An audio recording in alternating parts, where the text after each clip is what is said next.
I'm Luke Storey. For the past 22 years, I've been relentlessly committed to my deepest passion, designing the ultimate lifestyle based on the most powerful principles of spirituality, health, psychology, and personal development. The Life Stylist Podcast is a show dedicated to sharing my discoveries and the experts behind them with you. Deborah Hanekamp, Mama Medicine, what's happening? Long time no see. Yeah, long time no see. It's good to see you again. Good to see you too. I think you're aging backwards. Zoom filter you have going on here, but you look great. Thanks. Your ritual baths must be paying off. Yeah, I think that's what it is. I think so too. Before I forget, I'm going to show the people on our video, on our Zoom now. Now, normally we'd be recording in person and I would have this sitting on the set, which is what I do now. It's very talk show vibes, but this is Deborah's book. We're going to be talking about that and a number of other things. Probably looks backwards to you on video, but it's called Ritual Baths. Or maybe just, does it look backwards when you look at it? It doesn't look backwards when I look at it. Reflecting my own self back on my call. Okay. Yeah, it's a whole different world here doing, remote interviews. In the very beginning, I did so many of them like that. And then when I would go to New York and interview people like you, I got so spoiled of being able to sit down with someone and have a live conversation. So here we are, full circle. So let's go ahead and jump right in here. I think that it's a really interesting offering as your first book to write a book about ritual baths. And this will be to some of our more earthy people listening, something they're like, oh, duh, yeah, I know what that is. I do that. But to some people, they're going to be like, what the hell is that? All I know is this is a really beautiful book and it's kind of the culmination of a lot of the work that you've done. So take us into what this book is all about, just right off the bat. Well, my work is really focused on being your own healer and finding really applicable and approachable ways to do so. And one of the things that I've found through the past 2 decades that I've been doing this work that I call medicine readings is that a bath is a really comprehensive way to be one's own healer, because we all know that you feel one way before you get into a bath and another way when you get out of a bath. And I think that feeling of cleansing goes deeper than just what happens with the external physical body. I think there's also a spiritual experience that happens when we do that. And so putting intention with it and turning it into a ritual, it just sort of is a way for you to intend to heal yourself as you go into the bath. And when did you first start practicing this to the point where you made it a whole modality in a book?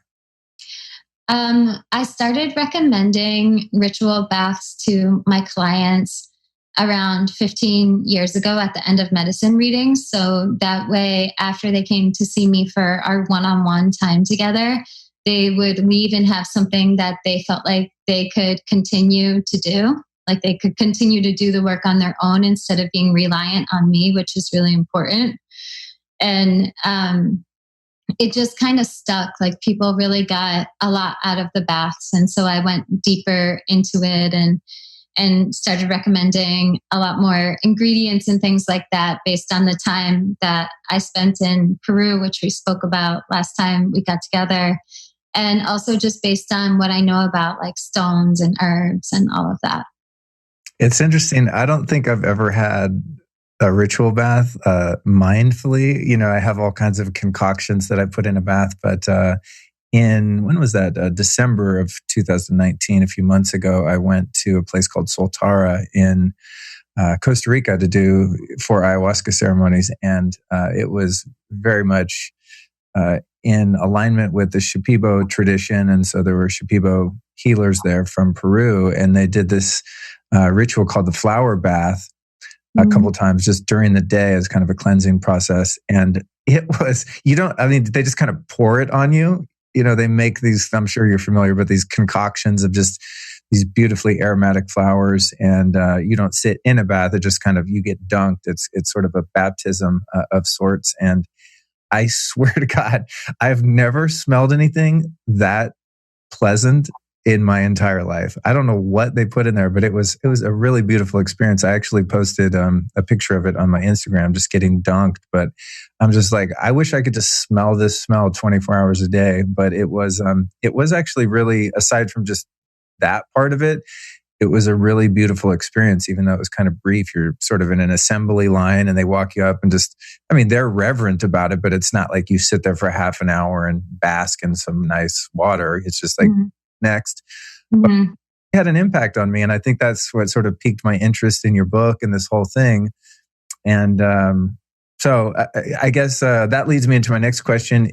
Is there, what historical, what's the word I'm looking for? Like, what historical relevance or background does this have? Does the idea of getting in water in a very sacred way and putting special things in there go back throughout different cultures? And if so, what are they and when?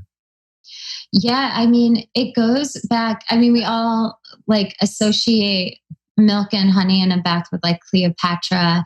You know, it goes like way, way back in many different religions. You know, in Judaism, you have like the mikvah, which I think is a bath of conversion when you convert into Judaism. And, you know, for me personally, I was actually raised really strict Baptist. And the only thing that really strongly spoke to me about that religion was the baptism. And you don't get like baptized in that religion until you're about 30 years old and you actually have sins to wash away. But when I was 8 years old, I basically like demanded to be baptized. And then the bath work kept on like showing up for me again and again. Like later on when I was spending time in the Amazon, the ritual baths that were given, similar to what you're describing, was one of the most like powerful experiences I had. You know, I was having like a really, really hard dieta. And my teacher took me to this waterfall and he had me like cover myself in clay, go stand under the waterfall, cover myself in honey, go stand under the waterfall. And he was preparing this whole ritual bath.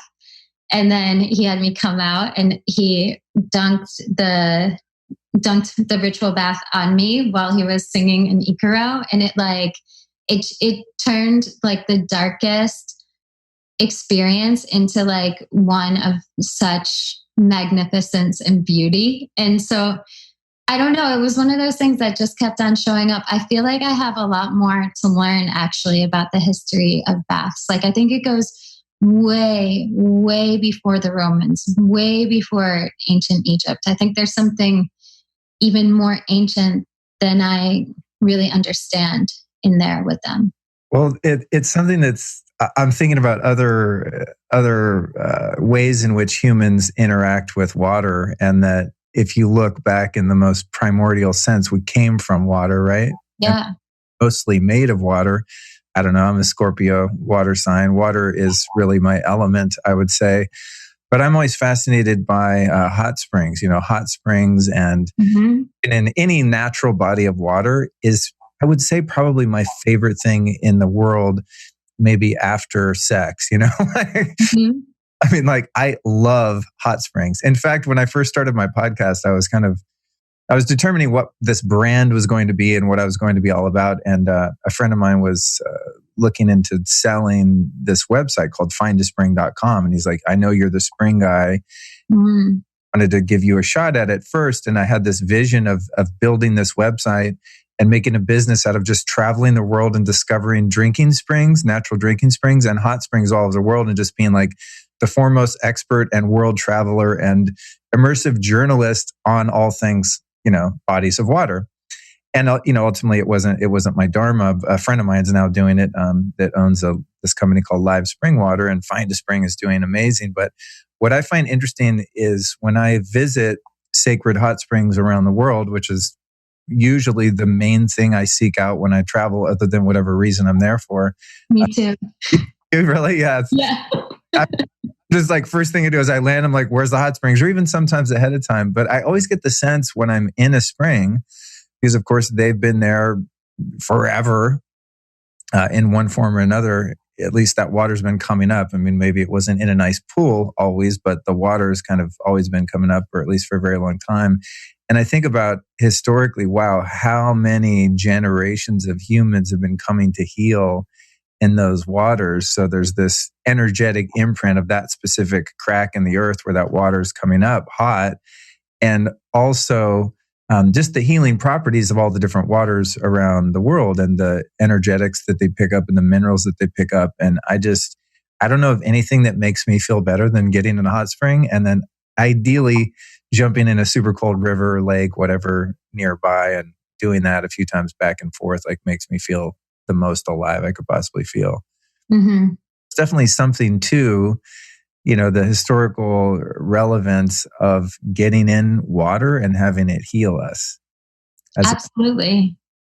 We're experiencing like a rebirth, we spent like the first 9 months of our physical lives in water of the womb. And when we go back in, we're having a whole another like womb-like experience. And when you go in the water and you close your eyes and you let just your nose stick out of the water, it's like you really feel yourself in the womb. It's unbelievable. That's interesting. I never thought about it like that. That might explain why I like float chambers so much. I love them. Yeah. I wonder, it'd be sick. Just throwing out a business idea here. And okay, let's hear it. Give it to you first, since you're the bath master here. But imagine, it would be kind of messy. I don't know how it would work because you'd have multiple people in. But imagine a float tank or a float chamber with not only Epsom salt, but also, the crystals and the other elements and the flower essences and petals and all that. Like, imagine turning a float into a ritual bath. That's my contribution today. Mm-hmm. Yeah, yes, absolutely. I totally see that. It could be so beautiful. And maybe also having like a sound element with like bowls or something like that in the water. Oh, right. I love it. Yeah, I'm kind of bummed right now. The float center that I go to in LA is closed. I did go there one day because the owner let me in to shoot some video and stuff, but I didn't get like a real float. What are some of the other? Run me through like one of your favorite preparations and the intention setting beforehand, the whole purpose of that particular color, the different flowers, the oils, the things that you use in a bath. Run me through like one of your rock star baths from start to finish. I feel like all of the baths are really, really special, but maybe today because it's Earth Day and it's like the new moon and all of that. I'm thinking a lot about this one bath in there, which is in the green aura section, which is called the I Am Nature bath. And it's designed to help us to remember that we're nature. And the intention with it is like that you remember who you really are, like that you remember that, everything that you see happening in nature is a part of you and you are a part of nature. Your blood is water. Your fire is your spirit is fire. Your breath is wind. Your body is earth. Like all of that is already in you. And that bath is to remind you of that. And so there's salt in it, which helps to neutralize kind of negative energies maybe that you're bringing, or like chaotic energies that you're bringing into the whole ritual. And then all of your non-water soluble crystals, basically your crystals that would be polished, the ones that are really special are the ones that like you find on your own in nature, especially for this bath in particular. So even if it's just like a smooth gray stone that you found on the beach, that would be really special to put in the bath. And then I believe it's pink rose petals and rosemary. Rosemary is an herb that when you go throughout the book, you'll find this plant in almost all of the baths, because baths and bathing have this kind of like womb-like, very mama medicine kind of experience, like mama being like, just that like feminine energy experience. Rosemary to me is like, if there was a plant that was the embodiment of the divine feminine, it would be rosemary. And it's sort of like a plant that can heal so much. It can, if we drink a little bit of it as a tea, it can heal our liver. It can heal all sorts of stuff with our skin. So rosemary would be in the bath as well.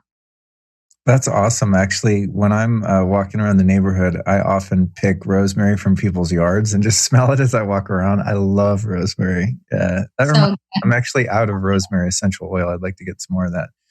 I like to just put it in my hands and just kind of huff it. It is really magical. That and lavender. I love to pick lavender flowers too when I'm out. They just, oils of those two plants are just so aromatic and special. They're friends. They're really good friends with each other too. Like the two of them together work wonders.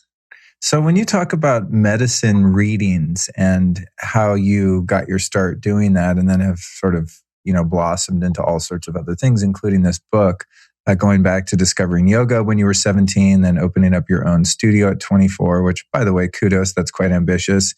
And then people wanting to spend more time with you. So you take them down to the basement or whatever, under the studio, and you do these medicine readings. And then that kind of evolved into this highly sought after, almost celebrity treatment that people in the fashion industry in New York are coveting, et cetera. One experience also that I'd like to have someday, I know we've crossed paths a few times and I'm looking forward to it. But what does a medicine reading entail for someone who's just never even heard of that term? I'm doing them mostly digital now, by the way. Like I only do them in person anymore when it's like a really special experience. This is with coronavirus and without coronavirus energy. Like because I've been wanting to see more people from all around the world, but I can't travel all the time. So it was like a really strong decision I made at the end of the year. But basically a medicine reading, it's a one-on-one experience designed to support people to be their own healer. So when you come, you set the intention of our time together by talking about anything in life that you're looking to call in or clear out. And then I sit with you and I read your aura. And I tell you what is in your aura that could be like hidden talents and gifts or things that could be blocking you. I see into your aura what you are carrying in on this specific day that we meet. Like, I think there's something about divine timing with medicine readings. And I see exactly what needs to be mentioned to you to support you in your path of being your own healer. So like for some people that might be, I'm telling them exactly about the colors in their aura and what that means. Or sometimes like past life stuff will come up if it's relevant to today. Sometimes different like relationship stuff will come up or location and work stuff will come up. But I'm never really telling people, oh, you should break up with that person, or like you need to move to this like other country or anything like that, because I kind of want people to come to things on their own and be patient with them and give them time to come to it. So everything is just like suggestion that comes up, but it's also usually the result is if people are crying and it's like spot on with the talking part, right? Then we go into a ceremony that is, whether we're in person or distance, it's facilitated with distance healing. And then I incorporate sound into that as well, including singing. And then I send you on your way with like some homework for you to do and also a prescription for a ritual bath for you to take. So you leave feeling really empowered, like you have tools that you can use to be your own healer. Awesome. And for those listening, I want to encourage you guys to go back and listen to episode 125, the one we did before, because I don't know, when I have people on a second time, I don't want to, it would probably serve the audience to repeat a bunch of stuff from the first time in terms of historical relevance and, you know, the origin story. But I'm always like wanting to get to the new stuff. So I don't go back and tell the same story again. So I want to encourage people to go back, because the story of how your gifts emerged and what your subjective experience is like, being a person who has that high level of empathy and is tuned into things like seeing auras and past lives, is a really fascinating listen. So I really want to encourage people to, go back for that reference, because it was a beautiful conversation, and one of my favorites out of 300 or something that I've done now. So one piece there that stands out to me, I think, is the potential that humans have to feel helpless and lose their sense of sovereignty. And when they work with someone who's a healer, therapist, shaman, etc., that it's easy for them to put that person on a pedestal and feel that that person as a conduit is necessary in order for them to find their true or higher self or God. And this goes back through many of their religions, of course. With that intent of like, you need us in order to get to where you want to go. And I've noticed through speaking with you and just following your work that your model is, as you've indicated twice here today, is more set up about empowering the person that you're working with as a healer, rather than them putting you on a pedestal as some, guru or savior that they are now kind of addicted to and have to keep chasing. So perhaps you could illuminate for us, from your perspective, the difference between those two paradigms. Well, I think that, and on like a microcosmic level, because I started out in the spiritual world as such a young person, I really like sought after like anyone who's like, I'm a guru. I'm like, great, like sign me up. I want to learn everything. And shaman, yes, absolutely. This teacher, that teacher. I just wanted to like learn and heal, and I wanted to fix myself and all of that. And every single time I gave my power away to one of these people, and it's not necessarily that, these like guru shamans, master this. It's not that they're ill-intended all of the time. I don't actually think that they are. I think it's like a paradigm that is set up where it's almost like the disempowered leading the disempowered. And it's just like what they know and how they know how to help people versus like them actually trying to like cause harm.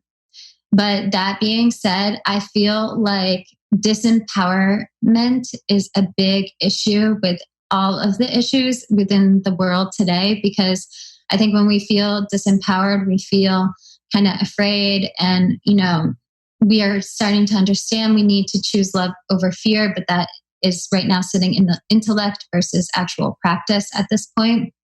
So I saw all these people and I was like, okay, I really want my work to be something different. I want it to be something that like, even though you might get totally annoyed with me when you come, because I'm not like, okay, here's the 10 steps to like having a mansion in Bel Air and like, this like dream husband or whatever, like people might get annoyed with me about that. But I also feel like I would rather have people get a little frustrated with me, but walk away with their power intact than like them give their power away to me and think I'm some superhuman when I'm not. I'm just like a mom from Brooklyn, Yeah.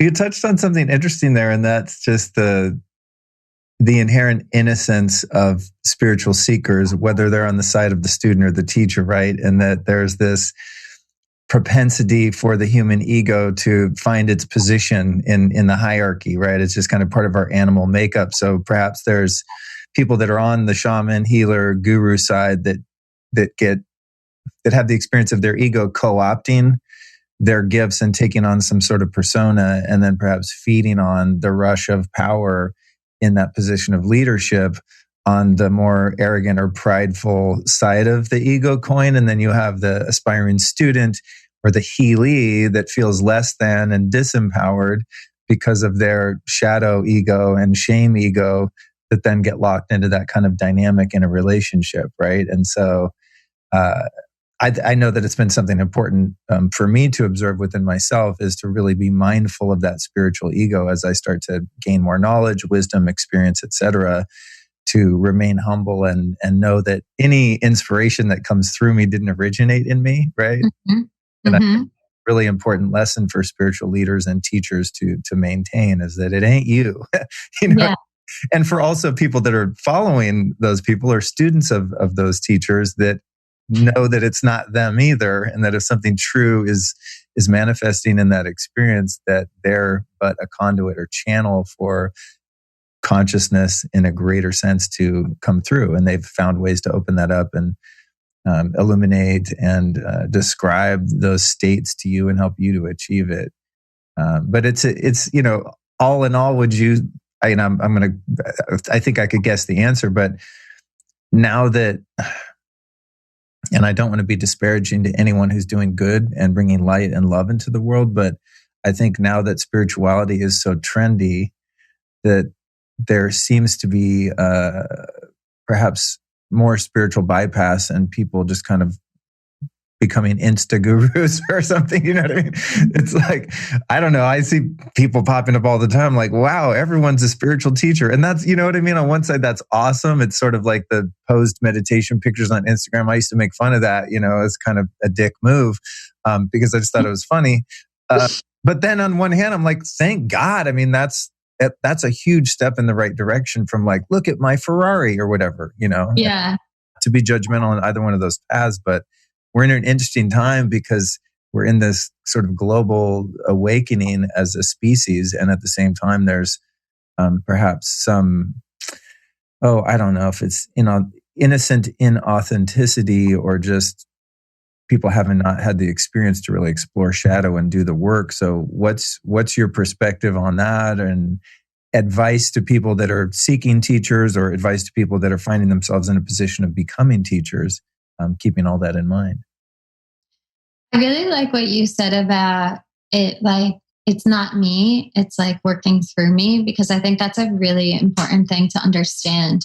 Like, we all have access to the divine because we all have love. And so we all have that like master healer within us. And that is the love that is within us. So, if you like, your healing miracle could be like taking your dog for a walk, because that's an act of love. And that then becomes like a spiritual act. And so I think that it's really important to like come into respect of ordinariness being a spiritual experience versus always trying to have this extraordinary experience and this, this like rapture, this like mind blowing, I'm in the 10th dimension experience, it's like the ordinariness, taking care of what you have with like gratitude, taking care of who you have with gratitude and honor and respect. Like, this is really powerful spiritual work. Yeah, that when you're speaking in that way, it reminds me of the simplicity of Buddhism or Taoism, right? Where it's more about subtraction of the false than it is adding more true, right? It's like, you don't need to add more God into your life. You need to get rid of the things that aren't of God or that are false rather than true, right? It's in that simplicity and being ordinary. And I've talked about many times on the show too, some of my most profound spiritual meetings with spiritual masters have been bus drivers, janitors, housekeepers. Like, oh, totally. Dude at the dog park, and you just look in their eyes and you're like, oh shit, they've got the thing.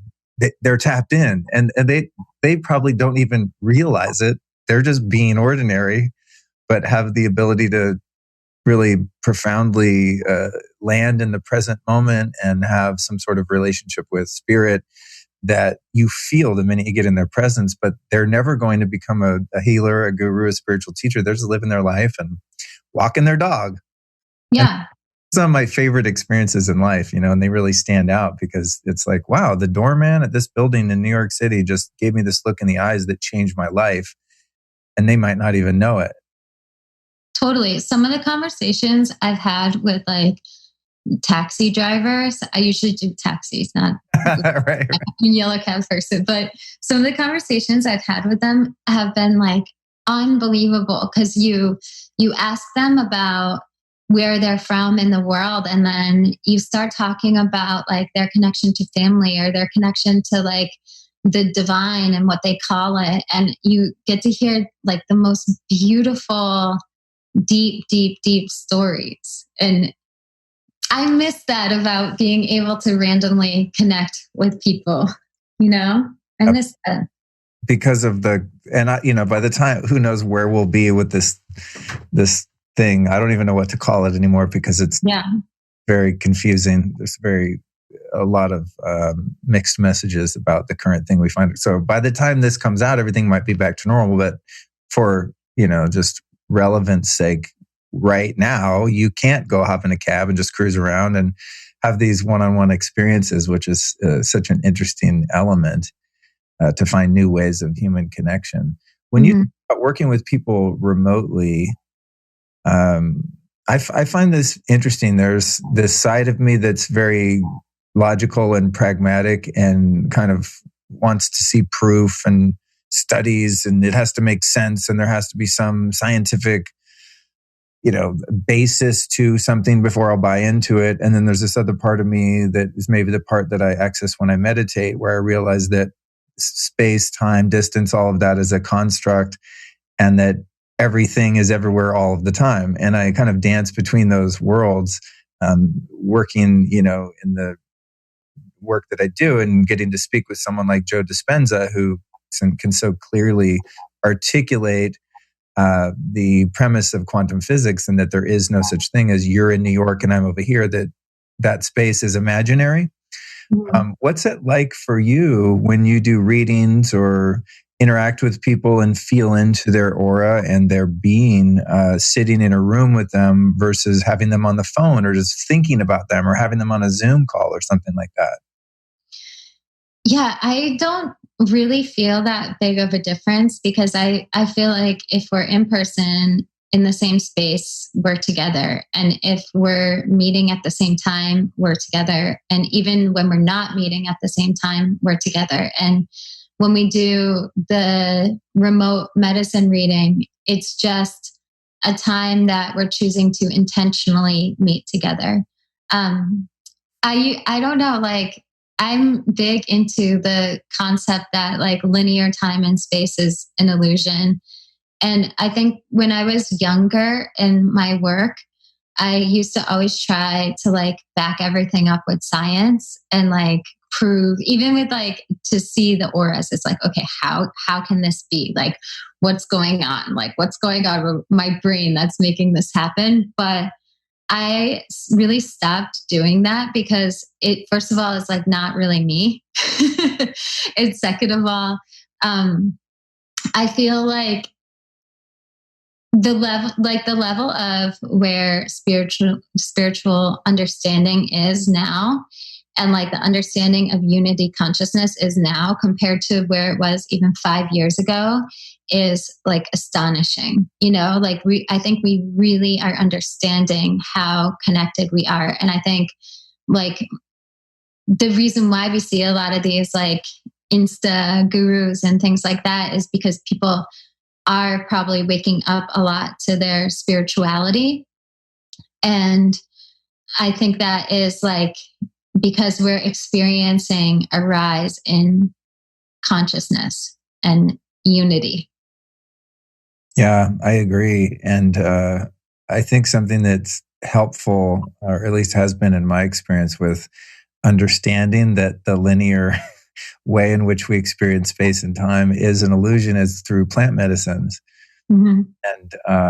And meditation. I don't think it's necessary for someone to do plant medicines or psychedelics to have that. But anytime I've ever taken any kind of a journey, even when I did so as a teenager and stuff, not consciously or intentionally at all, I got the sense that, things are not as they seem. It really pierced the veil of reality, or at least my perception of reality. What role in your life early on, I know you had quite a bit of experience with the ayahuasca and whatnot based on our last conversation. What role have plant medicines in the more indigenous shamanic setting, or even psychedelics in a clinical therapeutic setting or anything like that? What role have consciousness altering substances played in your journey, and are they still part of your life, or will they ever be? Well, I think that ayahuasca will always be a part of my life. I spent 8 years on like a deep dive with that plant consciousness. And I feel that even though I purposefully don't take anything to alter my consciousness now for the past 3 years, I still feel like I'm processing and integrating a lot from ayahuasca, like a lot, And I still have dreams where I'm like in the Amazon jungle and I hear the loud symphony of the animals there, and I'm in a ceremony and I'm receiving a blessing. And so I know like I'm still connected to that energy very strongly. And I agree with you. I don't think everyone needs to do plant medicines to heal themselves. But, I had like a very tumultuous upbringing, and I'm also a Scorpio. And so I'm like kind of an intense person. Yeah, just, not easy. Things are not easy. But basically, like, I think that ayahuasca and the way that plant consciousness helped me to start to perceive the world, which also I started drinking ayahuasca when I was 24. I think that it helps me to heal on a very, very deep level, things that I would have maybe even never really understood that I was carrying. I think that it helped me to not be afraid of who I am, and like not be afraid of whatever like my gifts are, but instead really honor them. I think like the whole apprenticeship that I did in the Amazon, ayahuasca being a really big part of it, really knocked out a lot of ego for me and gave me a lot of humility, and then restructured my will with confidence rather than ego. And I think that that is a gift that I can now, that example of confidence is a gift that I can now pass down to like my daughter and to my clients who come to see me for medicine readings, like that feeling like you got this, you can do this, and I definitely equate that to my ayahuasca experience. I so relate to that. Yeah, it's like I've discovered through the just 8 experiences that I've had, so many things that were brought up to heal that I didn't even know existed. You know what I mean? Or just recontextualizing experiences that I've had in life that were traumatic, et cetera, that, kind of altered my personality in a negative way, and are holding me back in some capacity. Just, it allowed me to see the depth of those experiences in a way that I was completely unaware of. So like, oh yeah, that thing happened. That was kind of rough when I was 8. Whatever, move on.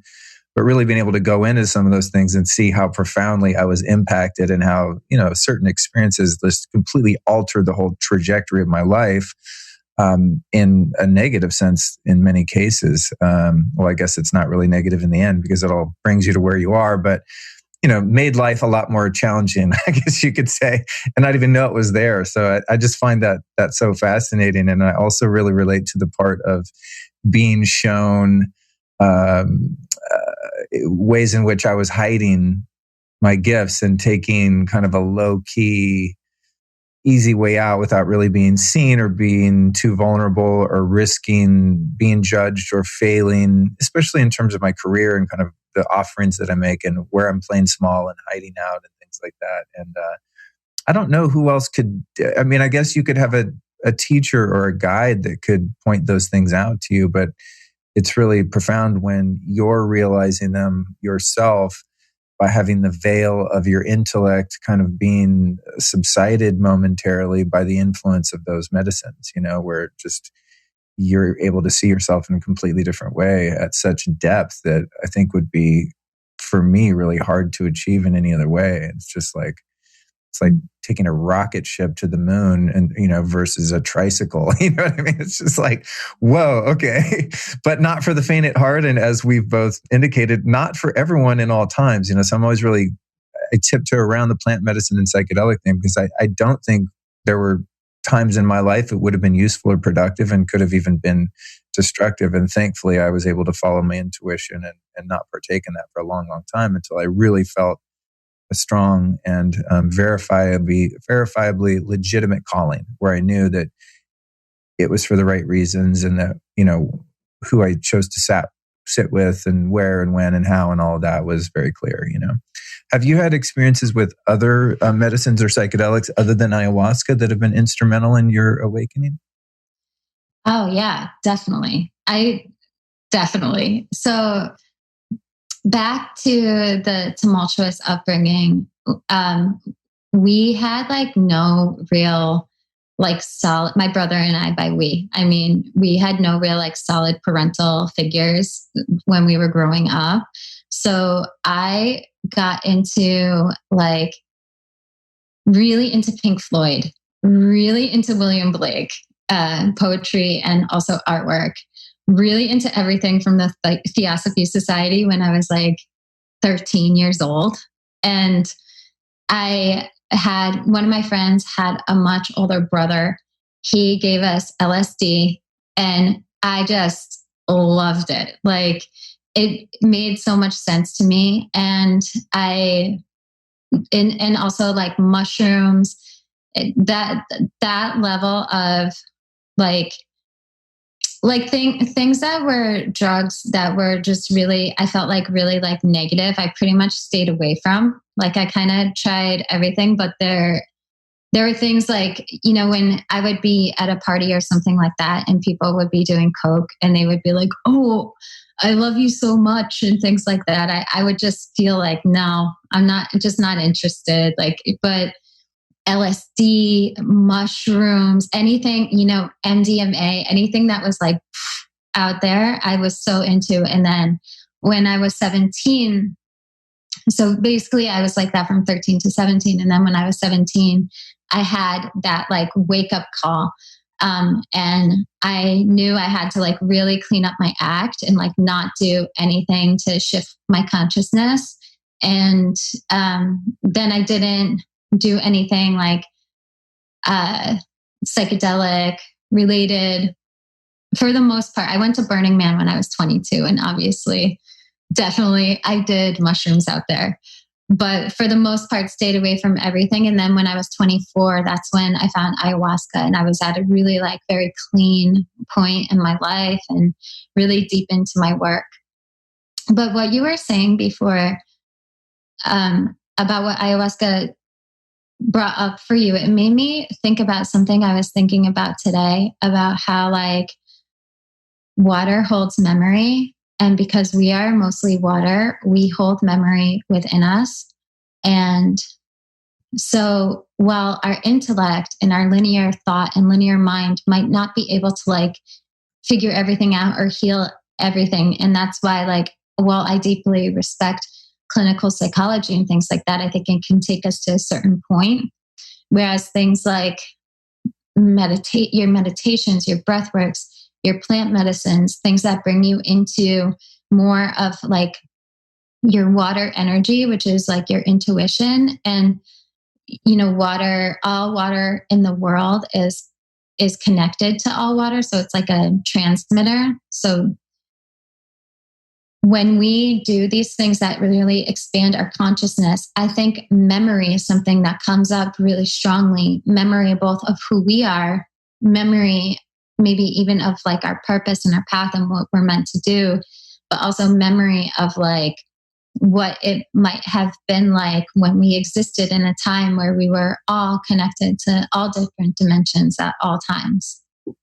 Wow, that's deep. I never thought about that. That's really interesting, that idea that all of the water on the planet is connected to itself in some way, somewhere. That's so fascinating. And also the imprint of memory on water crystals, which sounds woo-woo, but there's actually like a lot of science behind that. It's really, Yeah. I'm, as I said earlier, just fascinated by water. And I think that's why this bath, the ritual baths thing was like, oh yeah, I like water. What's up with this book? Let me talk to Mama Medicine and like catch up on this.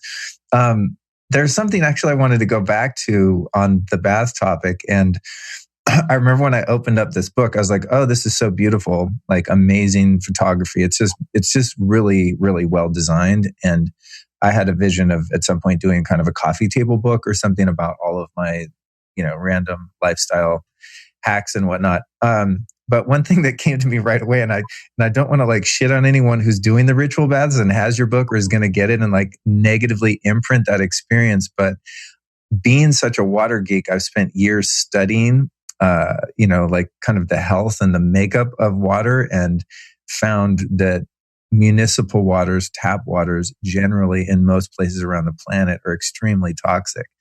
And so when I moved in this house that I'm in now, where my studio is, I was really excited because I have a jacuzzi bath, like a big bath, plenty of room for 2 people. And it's been quite fun. And so I got this little kind of bath ball filter. It's, like a little charcoal filter thing, and it takes out a little bit of the chlorine, and it's better than nothing. But still, when I get in the bath, because I've had really good shower filters and I only drink spring water, and I'm such a water aficionado / snob, when I'm in the bath, it's like almost all I can smell is chlorine. And then I start imagining the fluoride and, the pharmaceuticals and birth control pills and like all the other stuff that has been documented to be in tap water. And so I don't know. I feel like for the show notes of this episode, I'm probably going to do a little research and throw in some different options for people that might be able to clean up their water if they aren't so situated to be, living on land with a well that's unpolluted water, et cetera. Have you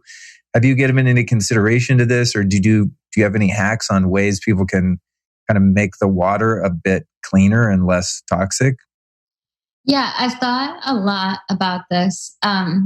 And I also would love your research on like really awesome water filters for the bath, because I'm still looking for like a great one. I still there isn't one yet that has come out that I really feel like I can get behind. So I would love to see what you come up with. Same here. But I think, things like activated charcoal and bentonite clay and shugite in the water, like these are things that help to kind of take a lot of those pollutants out of the water. But I also think that we have more power to heal than we do. No. And I think we can transform that, at least like the energetic properties of these harsh chemicals, through intention. And if you've ever read Masaru Emoto's work, the water crystal guy, he has, what did you want to say? Hidden Messages in Water for show notes. Yeah. Yeah. And he has another book called The Healing Powers of Water. And there's one section in it where one of the co-authors, whose name I can't recall at the moment, writes about like creating a vortex around the water, and the way like you stir and you spin the water actually helps to take the negative memories out and transform it into positive memories. So I've been like, I don't have the machine that he's suggesting, but I have been like stirring the baths in a counterclockwise way, and just putting that intention of putting like healing back into the water, basically. Victor Schauberger was one of the foremost experts on all things water, and talked a lot about the vortexing of water. That's a really good point, actually. You can get a copper rod and vortex the water and make a spiral like that, and it does affect the energetic imprint of the water. That's a really good, actually, a really good reminder. On that note, I think there's this fine line that I'm always walking, and it's true of water and also of the EMFs in our environment. Like even like moderate people are becoming aware that 5G is not a great idea, nor was 4G, 3G, 2G, or 1G for that matter. Putting radiation throughout the entire environment is not good for the planet or us or any living creatures anywhere. But we did it, and here we are.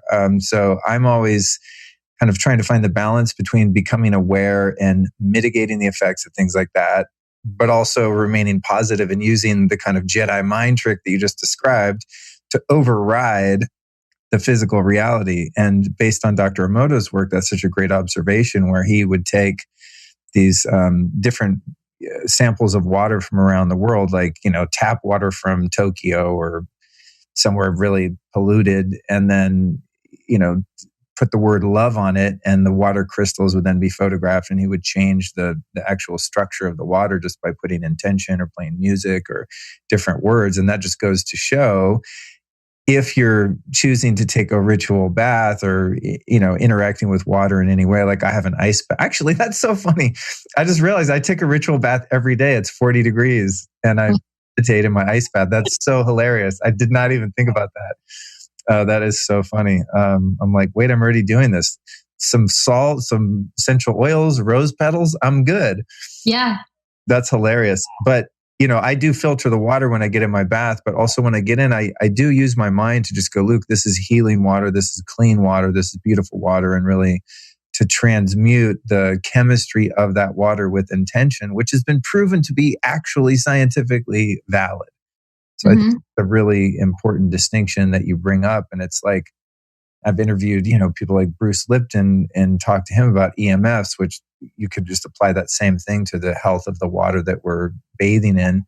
And, his take on it is that, like, worrying about the EMFs or worrying about the toxic bath that you're about to take is actually compounding the negative effects of it and making it worse for you than getting in and just going like, no, this is beautiful. I'm healing. Like I have, an auric field. I have a magnetic field that's going to push all this away from me and I'm totally safe. Because when your limbic system is firing because you feel threatened, it weakens your immune system. It actually makes you more susceptible to the threat that you're worried about. So it's a really strange it's a strange dynamic within our psychology that we have to grapple with, where we don't just put our head in the sand and pretend like something doesn't exist, because it does. But then do we let fear overrun us when it's something that we don't really have the power to change? Totally. Like such as living in an apartment in New York City, like what are you going to do? Call the super and have them put a whole building filter on the New York City tap water?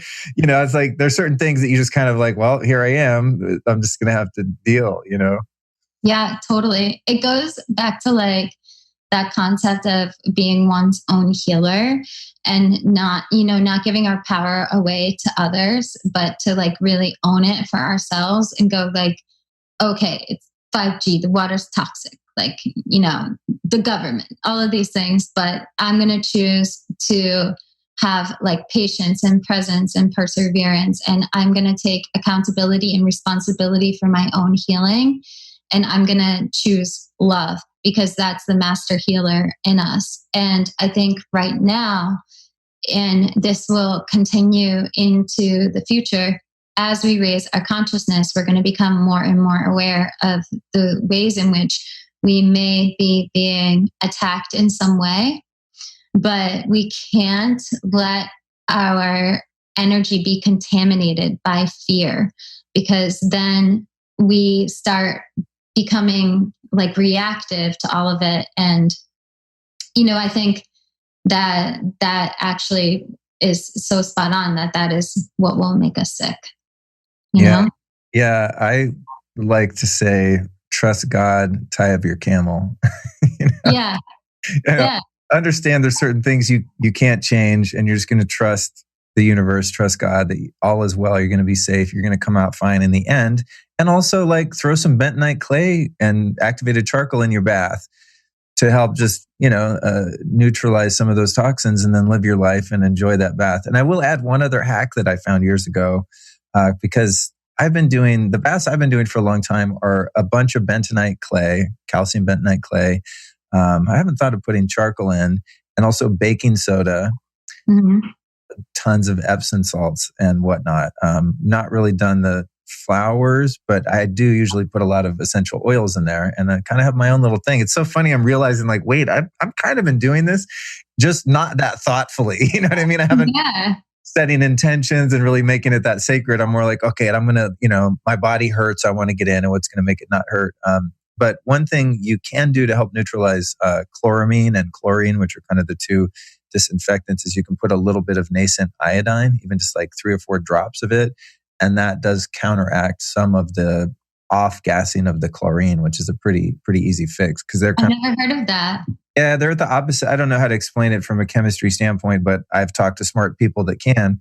And they're at the opposite end of the periodic table. And so they're, in essence, balance themselves out. And one of the reasons humans are so deficient in iodine is that we don't eat a lot of sea vegetables anymore, as we've evolved to in different places in the earth. And also that these chloramines and chlorines are so prevalent in our environment and all of our water and drinks. And every time you get a kombucha and any beer, wine, anything you drink that was made with tap water, even if it's been filtered, probably still has some of that stuff in it. So using iodine is a way that you can, even just internally taking iodine periodically in small doses helps you kind of shield that stuff. But I'm with you. It's more about like shielding from a conscious point of view and, mitigating the effects on your nervous system and the stress, and just, take little steps that you can to up level your water, your environment, your diet, et cetera. But at the end of the day, the fear is compounding all of that toxicity,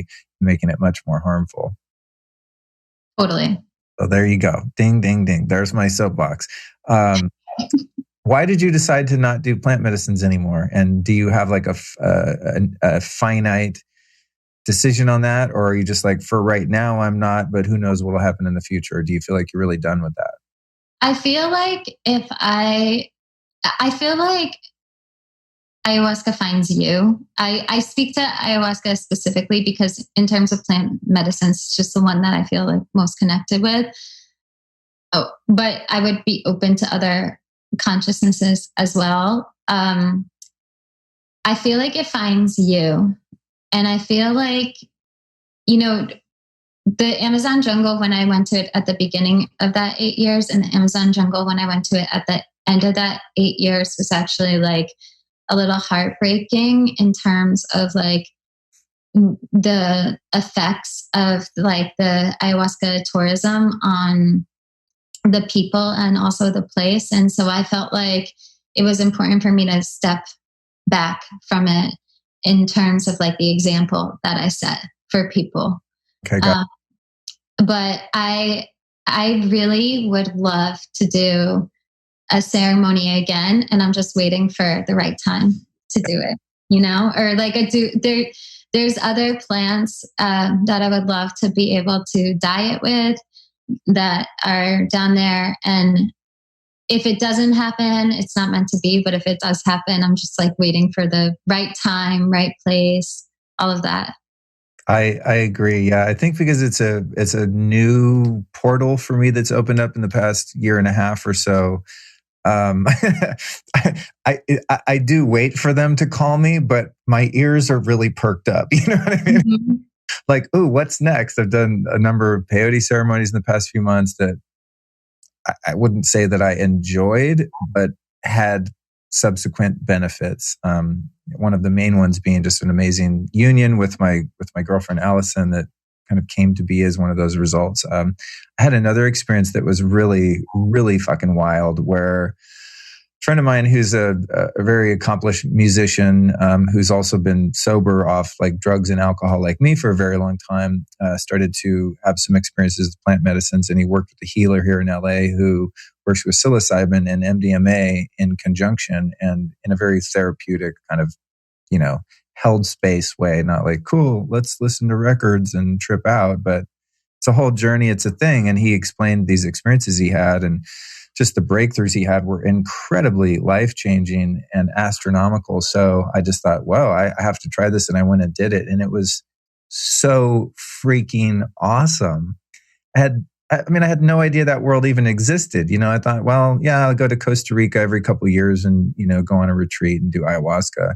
I wasn't really interested in much else, but that experience was so profound. And it was very similar. The combination of those two is very similar to ayahuasca, but just no nausea at all, but so like the downloads I got and the solutions to places in which I was stuck and things that needed to be healed and creative breakthroughs that I was kind of struggling with in terms of writing a book and different things that I'm working on.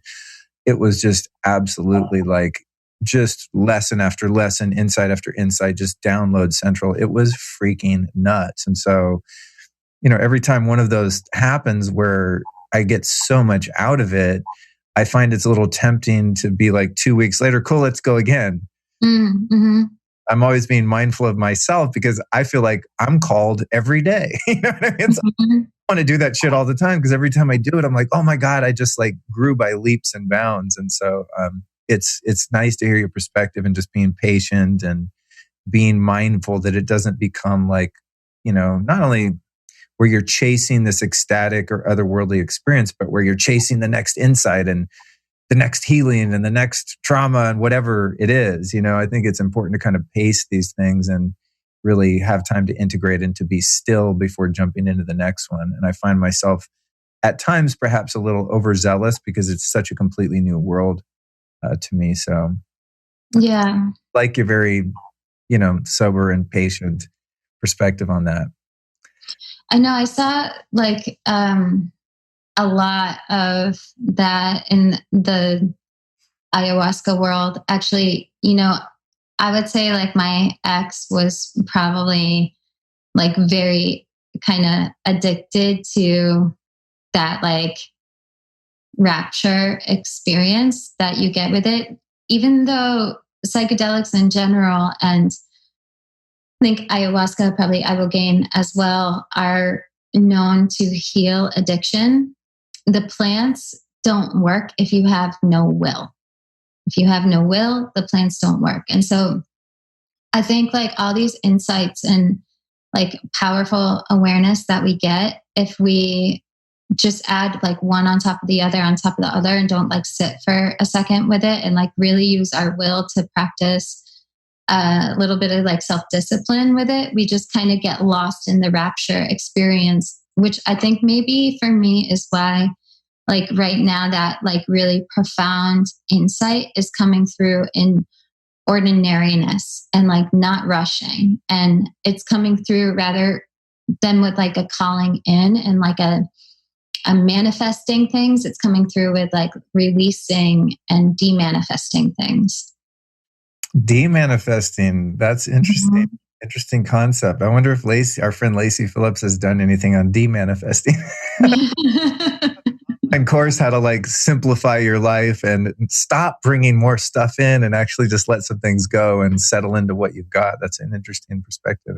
Yeah, simple pleasure. I think it's important for us to remember that simple pleasure, Yeah, I'm experiencing that a lot in the time in which we find ourselves in right now, just being home.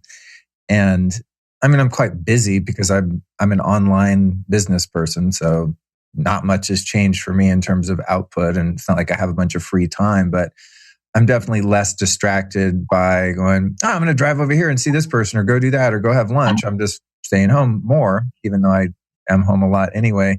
But I've really been relishing those moments where, and I just had one this morning. I just walked in the house and last night, and my girlfriend Allison sitting there upstairs in the bedroom, and there's like a nice deck out there, and it's sunny and beautiful, and she has a cat, and I have a dog, and I walk in, and I'm just like, what is this life? What an incredible life! Just those three entities being in my world, and just being so beautiful and loving and perfect. And nothing happened. It's not like I got a check or a big deal went through or any kind of profound spiritual realization or moment where God struck me with lightning and everything changed. It's just a really simple, slow-paced recognition of the gifts that are already there in their profound simplicity and beauty, and just, really sinking into that gratitude. It's a great reminder. I think in the hustle bustle of the life of a seeker like you and I, and so many people probably listening, it's like, okay, on to the next thing, on to the next thing. It's like, nah, let's just stop and just recognize, wow, I have a couch. You know what I mean? Yeah. This is awesome. I have a thing to sit on. I mean, it really can be that simple. And then you look over and you go, whoa, there's someone that I love deeply sitting here on said couch with me. Oh my God. It's just, I've been noticing my family a lot in this situation and being like, wow, these are the people that I'm stuck with, and I'm pretty into it. Like, this is great. That's amazing. As we close, there's 2 questions I wanted to ask you. One, what does your meditation practice look like? And has that evolved and changed over the years, or do you kind of have a way that you do it and that's your thing? I am open to my meditation practice shifting and evolving and letting come through whatever needs to come through. Although I have to say that my first intro to meditation was with Zen meditation, which is just sitting in silence and stillness, eyes half open, staring at a blank wall and counting your breath till 10.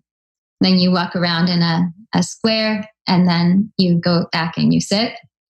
And there's a lot more detail with it, but also like there's not. Like Zen is the practice of just silence and stillness and like emptying out. And so Zen meditation is always something that I go back to. And my morning practice, it always ends up being wake up before the sun, sit in silence and stillness for around an hour. Nice. You're my hero. My goal in life is to watch the sunrise every day. When I watch the sunrise, I 100% of the time have the best day ever. Yeah. Sun gaze and the whole thing. But I got in the habit. I live in a canyon, so it's difficult to do. I have to drive, 4 minutes up the hill or something to get to it. And when the sun was rising a few weeks ago at like 10 to 7, even a little bit at like 7 o'clock, I was like, yes, I can do this. Now we're at 6:15, and it's amazing. Just that 45 minutes difference in the morning. It might as well be 4 hours, because I go to bed and it's 11. I'm like, I ain't getting up at 6 o'clock and climbing up the hill, but there really is something to be said for that. The energy of the earth in those early morning hours. There's something really transformative and powerful in that stillness before nature's kind of awakening and coming to life and things are becoming activated, to catch that stillness. So it's a great reminder. I'm going to make an effort I guess I have to go to sleep at like 9:30 to get up and do that, which is challenging, but I'll get there. And then when you pray, what does that look like for you? If you even do that in a classical sense, how do you commune with God? I sing. Wow. Mm-hmm. That's how I pray. I sing like whatever needs to come through. And I find myself praying a lot into water lately, through like singing into water and then sending that water into larger bodies of water, like the East River. Really? Mm-hmm. What way? Like taking time with my meditation practice, taking a bowl of water. It's spring water, by the way. And then singing into that water, taking that water in a container down to the East River, and then pouring that water into the East River. So that way my city is surrounded with the vibration of the prayer and wherever the water goes out to. Wow. That's so much cooler than I thought your answer was going to be. I thought, well, I just take time sometimes and just kind of talk to God. Hey, thanks. Could we work on this, that? That's like so epic. I love that. What a great idea. And it reinforces your Scorpio-ness, that I didn't even know about you, that we shared that water being the carrier of frequency and the carrier of information and intention. And of course, that's how you would pray. That's beautiful. Thank you for sharing. Thank you. All right. I've asked you this question before because you've already been on the show, but I'm going to ask it again because I realize it's like my thing. And recently I think I forgot a couple times because I've interviewed people about such sort of explosive topics around our current situation. So I get to the end and I forget, but who have been 3 teachers that have influenced your life and your work that you might share with us?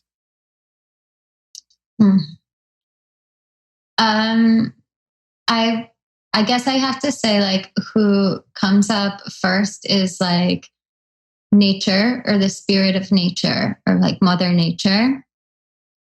And then I think also my daughter would be a huge teacher for me in my life. And I don't know why, like, I just want to say like Mary Magdalene, and I don't know why, but I just want to say that. And I think it's because I just read this book called, what's it called? Rituals in Sacred Stone. It's so awesome. It's more of like a historic novel, but I felt a lot of connection to whoever that person was, even if she was just like a consciousness. Awesome. That might be the first time anyone's given that. So thank you. And now we can put that book in the show notes too. We can't put your daughter in the show notes. That's all you, but we can put the book in. I think that's it. In closing, let's just give people any of your social media, websites, etc. Where can people go find you and all your offerings? So you can find me on Instagram at Mama Medicine. And you can go to my website, mamamedicine.com, to book a medicine reading or connect to any of my online events. And you can buy my book, Ritual Baths, anywhere books are sold. Awesome. Well, thanks so much for coming back on. Good to see you, and congratulations. So good to see you, Luke. Thank you so much for having me. Of course. You know what? I just realized, actually, I totally forgot about this too, but we were at Mercado Sagrado a couple years ago, and I saw that you were on the program, and I was speaking there or something, and I went and did your an outdoor session that you did with a group of us. With, I think you did some breath work and like Kundalini Kriya kind of stuff, and it was freaking dope. I totally forgot about that until this moment. So I have actually experienced your magic, at least in one capacity there, and I look forward to doing it again. Yeah, we'll definitely get you set up with a medicine reading. All right, awesome. Take care. I'll see you soon.